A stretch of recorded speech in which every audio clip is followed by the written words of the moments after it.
So I was in Dimbaza where my research group is, and there's a woman in Dimbaza, and she was part of one of these multi-level marketing schemes, whatever have you, and about a year ago, anyway. So it fell through, as a lot of them do, and but the network was some people in the network were still in place, and so of course with the advent of Bitcoin, some folks in there looked at it, and they basically started a group to deal with Bitcoin because it's risen so much in price.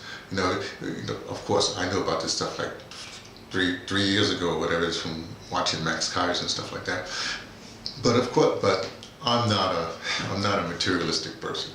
Of course, I told people in my circle, but they wasn't listening to me. Who would listen to me? Why would you listen to somebody who's not a materialistic person? It makes sense, right?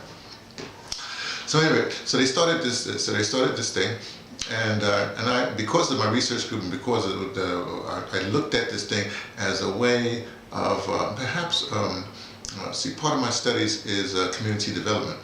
So when they started this group, what it really is kind of interesting, because it's like multi-level marketing is a block, is a chain, but it's one of those, it's like a Ponzi scheme. The last people in pay for the first people. But the way they get but because the Bitcoins are so expensive, and this is like poor communities, it's a township, and people, even though people are retired, they got a little bit of money. They don't have this kind of money that investors, like the stock market goes in. You have to be a gambler and have the wherewithal to lose money to be in that kind of game. But anyway, so they devised a scheme. It's kind of interesting where the chain, what happens is you're in it, and you put a little bit of money in it, and everybody, when you finally keep on rising until you get your own Bitcoin, then basically the computer kicks you out of the chain. So then you're on your own. You see, you got it? So it's like a risk. It's like a risk, but it's a risk that you probably can take with a little bit of money that you put in, because you don't invest more than you put in, and that's because it's just a new blockchain and people just getting used to it. There's a lot of people that can come in and kick out, come in. So it's kind of interesting. I want to see if it'll work. But the reason why I get interested in it, because I realized that, okay, part of my research is being in the community. I even live in a township here up in Salamanca here in Alice. So I'm really on the ground all the time.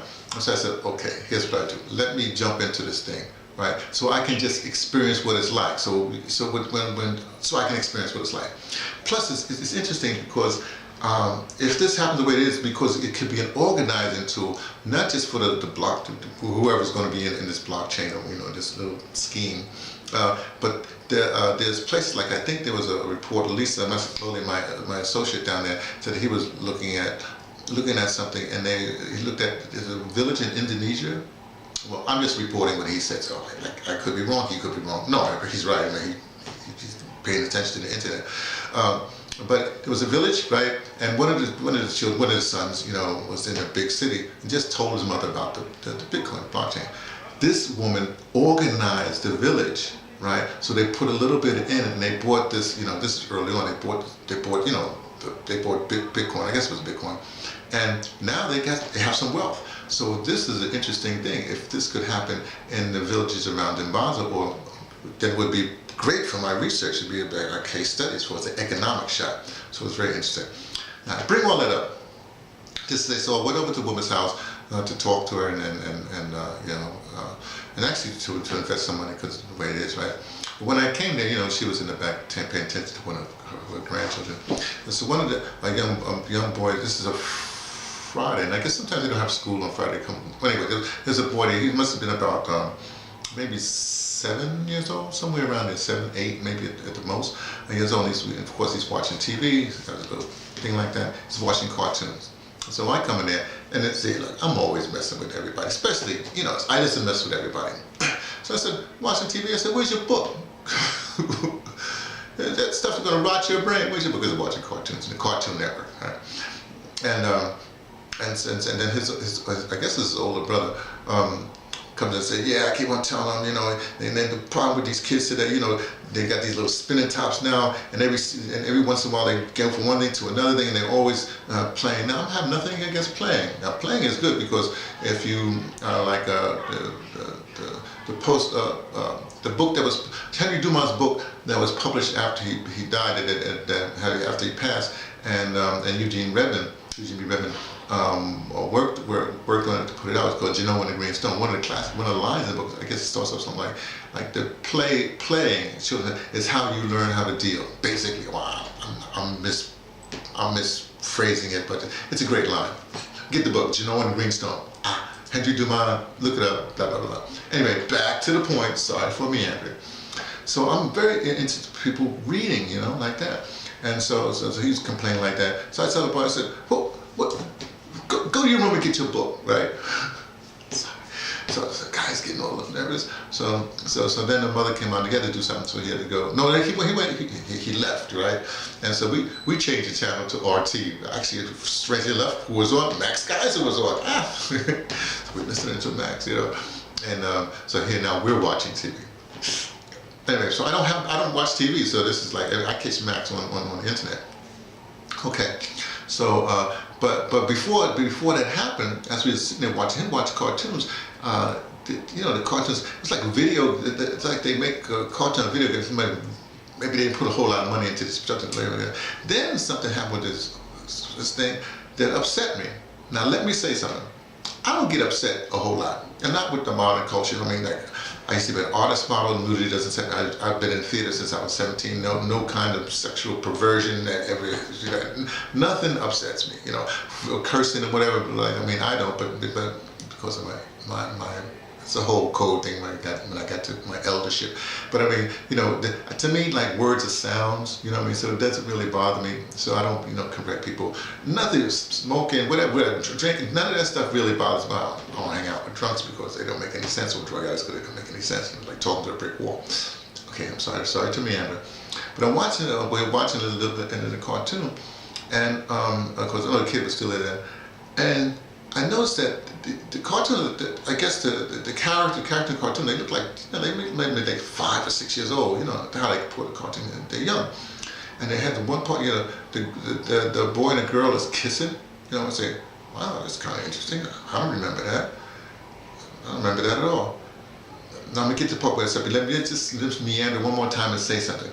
Now the reason why, to me, in like especially the 50s, the 60s, that jazz, for instance, was so in the consciousness because the early cartoons, or even the cartoons later than that, they put jazz was the music in the background. So in your conscious, when you grew up, you know what I mean, you automatically had an affinity towards a musical form of jazz because it informed your childhood, as part of that thing. I mean, there's even some sort of famous Jesuit, when either they said, you know, you give me a child from 0 to 7 and I'll give you the whatever, or 0 to 9, whatever it is, and I will, you know, I will shape that person.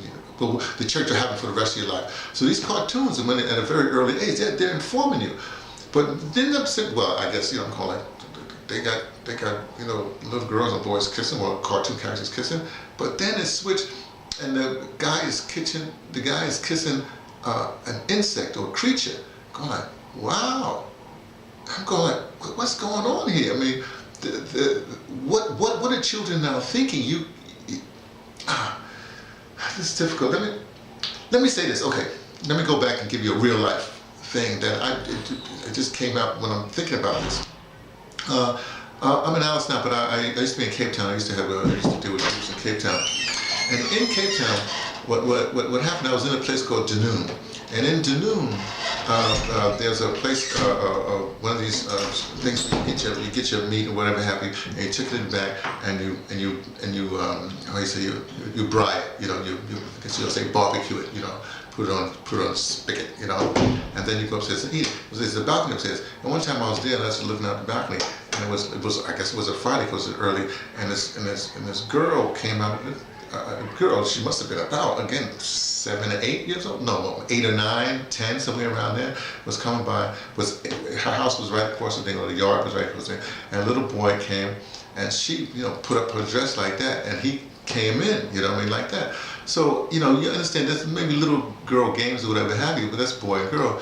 But with this whole stuff, what upset me is that, you know, kissing a creature, whatever, what's going on with people's, with, you know, with children? How are they going to grow up? You know what I mean? What are they going to think? What's their sexuality going to be? What are they going to think about when they grow up? I mean, it's enough that we have all these different kinds of sexualities running around now. I'm not against any of that stuff, you know. My thing is like, don't do it to me because I'm not doing it to you, whatever, however that goes. So anyway, so it upset me. It just upset me because I'm thinking like, you know, kids are being informed by these cartoons and they're not even reading, so they're getting images. They're responding to images rather than, you know, even just reading a book. I guess it was in a book. Look, I'm confused. Maybe I'm just confused. Me being confused, me being T from the past, taking the train to the bed, letting you know what I only suspect.